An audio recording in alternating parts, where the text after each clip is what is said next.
Hey, I haven't been around this week to make any videos because when we got home from our vacation, we had a huge windstorm.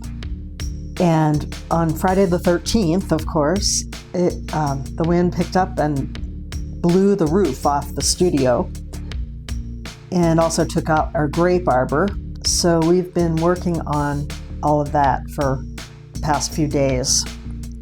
Finally got everything back together, but it's been an exhausting couple of days. So I just wanted to let you know that I'll be back making videos again. So I'll see you next week.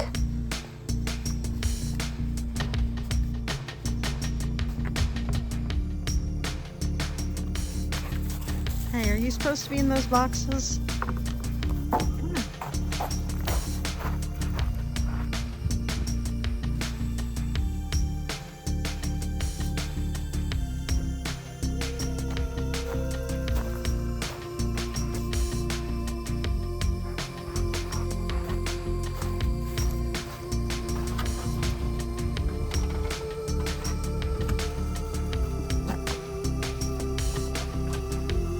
Oh man, it's like, what, like 6 inches left?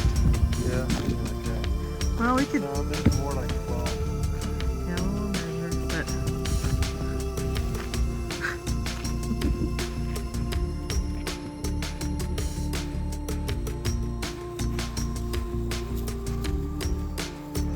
Hi, girls.